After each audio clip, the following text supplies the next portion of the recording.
जब जब ये भारतीय जनता पार्टी की सरकार फंसती है या उनके सामने कोई बड़ा एक सवाल खड़ा कर दिया जाता है, तब तब ये सरकार कोई एक विषय ऐसा छेड़ती है जिससे कि कोई भावनात्मक तार हिलाया जाए और ये चर्चाएं डाइवर्ट करके उस समस्या से बाहर आती है। विधायक का विधानसभा में विषय आया तो इन्होंने विषय मदरसों पर कार्रवाई करनी शुरू की। सांसद त्रिवेंद्र सिंह रावत जी, पूर्व मुख्यमंत्री उत्तराखंड ने संसद में हरिद्वार, उधम सिंह नगर, नैनीताल और देहरादून में हो रहे अवैध खनन का विषय विधानसभा में उठाया तो ये तूल पकड़ने के लिए इन्होंने मोहम्मदपुर जट गांव का नाम मोहनपुर जट रखा और औरंगजेबपुर का नाम शिवाजी नगर, खानमपुर कुरसल्ली का नाम इन्होंने अम्बेडकर नगर रख दिया।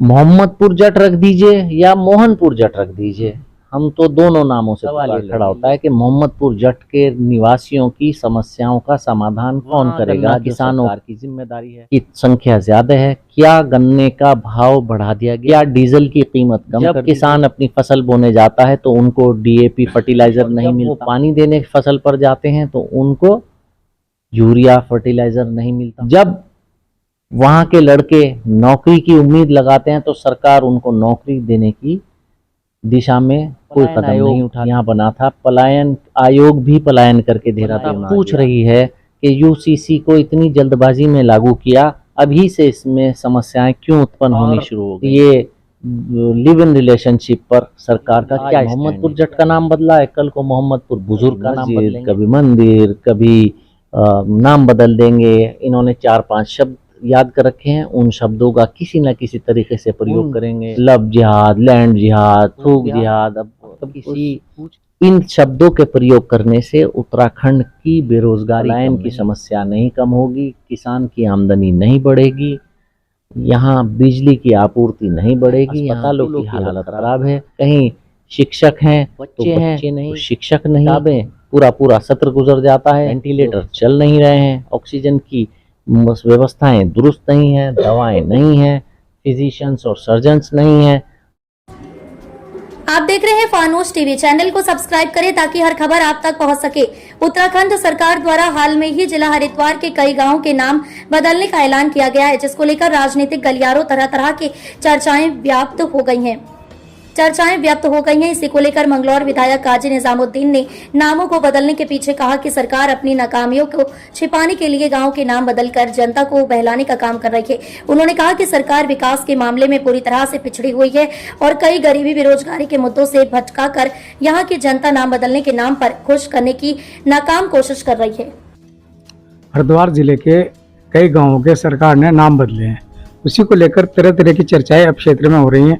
वहीं हमारे साथ आज मौजूद हैं मंगलौर विधायक काजी निजामुद्दीन। उनसे जानेंगे कि आखिरकार इन नाम बदलने का कारण सरकार का क्या रहा, ये क्या मंशा सरकार के मानते हैं। जब जब ये भारतीय जनता पार्टी की सरकार फंसती है या उनके सामने कोई बड़ा एक सवाल खड़ा कर दिया जाता है, तब तब ये सरकार कोई एक विषय ऐसा छेड़ती है जिससे कि कोई भावनात्मक तार हिलाया जाए और ये चर्चाएं डाइवर्ट करके उस समस्या से बाहर आती है। ऋषिकेश हर विधायक का विधानसभा में विषय आया, जो विषय वो तूल पकड़ा तो इन्होंने मदरसों पर कार्रवाई करनी शुरू कर दी।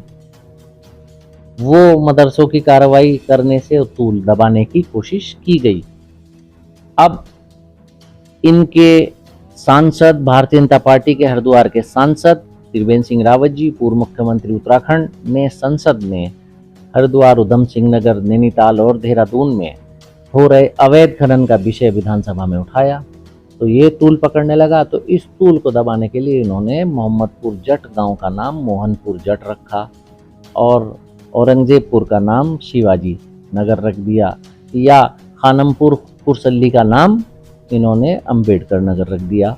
तो अब मोहम्मदपुर जट रख दीजिए या मोहनपुर जट रख दीजिए, हम तो दोनों नामों से पुकार लेंगे। लेकिन सवाल ये खड़ा होता है कि मोहम्मदपुर जट के निवासियों की समस्याओं का समाधान कौन करेगा, जो सरकार की जिम्मेदारी है।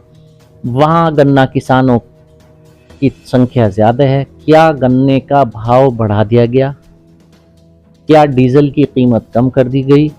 जब किसान अपनी फसल बोने जाता है तो उनको डीएपी फर्टिलाइजर नहीं मिलता, और जब वो पानी देने फसल पर जाते हैं तो उनको यूरिया फर्टिलाइज़र नहीं मिलता।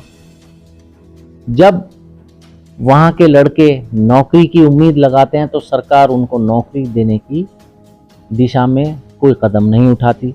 जनता पूछ रही है कि यहाँ उद्योग लगे थे कांग्रेस की सरकार के समय, अब वो उद्योग यहाँ से बंद हो रहे हैं, लोग बेरोजगार हो रहे हैं, उद्योग क्यों यहाँ से हट रहा है? ये सरकार बार बार कह रही है कि हमारे कई लाख करोड़ रुपए के इन्होंने उद्योग लगने के MOU साइन कर रखे हैं, वो धरातल पर कब उतरेंगे?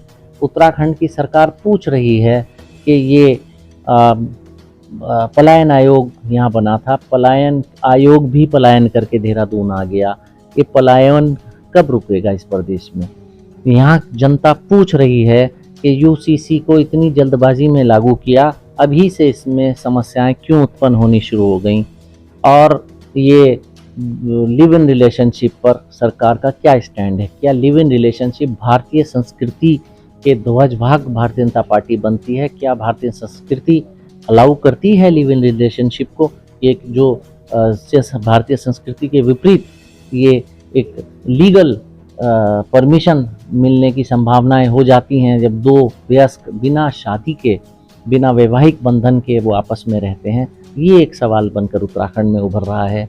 इन सारे सवालों को से बचने के लिए ये बीजेपी एक भावनात्मक कार्ड खेलती है। अब के किसी दिन किसी विषय पर और फंसेंगे तो आज मोहम्मदपुर जट का नाम बदला है, कल को मोहम्मदपुर बुजुर्ग का नाम बदलेंगे। ये तो इनकी आदत में शुमार हो गया।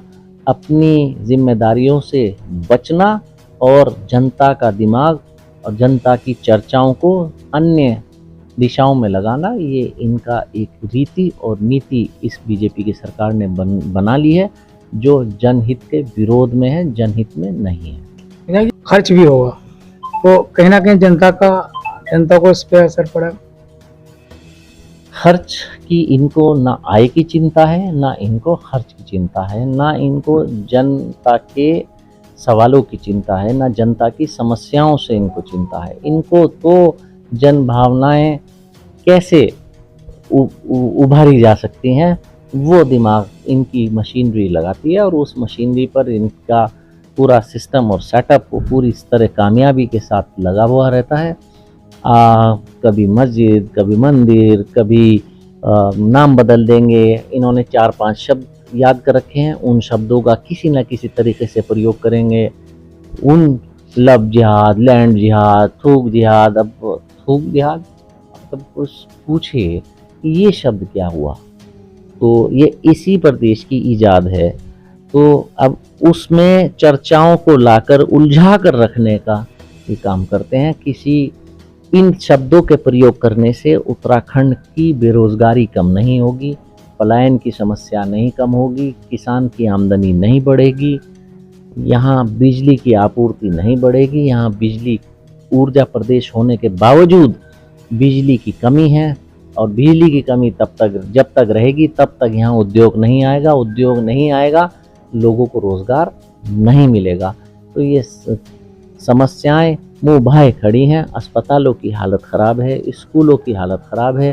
कहीं शिक्षक हैं तो बच्चे नहीं, बच्चे हैं तो शिक्षक नहीं। तो किताबें पूरा सत्र गुजर जाता है, जो सरकारी किताबें मिलनी होती हैं वो नहीं मिलती। अस्पतालों में वेंटिलेटर चल नहीं रहे हैं, ऑक्सीजन की व्यवस्थाएं दुरुस्त नहीं हैं, दवाएं नहीं हैं, फिजिशियंस और सर्जन्स नहीं हैं। तो जो समस्या ट्रैफिक जाम की स्थिति इस प्रदेश में इतनी भयावक है कि कई घंटे मसूरी, नैनीताल और देहरादून और हरिद्वार, रुड़की में घंटों का ट्रैफिक जाम यहाँ रहता है। 2026 में यहाँ 2027 की जनवरी में कुंभ होना है, अर्ध कुंभ, उसकी तैयारी अभी एक ज़रा सी भी तैयारी उसकी नहीं दिखाई दे रही है। तो ये सारी जन समस्याएं हैं, लेकिन इनको जन समस्याओं का समाधान नहीं करना, भारतीय जनता पार्टी की सरकार को जन भावनाएं उभारनी है और उसी पर ये जनता की सवारी लेने का इरादा रखते हैं। और ये कहना था मंगलौर विधायक काजी निजामुद्दीन कि सरकार जन भावनाएं भड़काने का काम कर रही है, लोगों को जन भावनाओं में लेकर कहीं ना कहीं विकास को दरकिनार करती नजर आ रही है। अरशद हुसैन।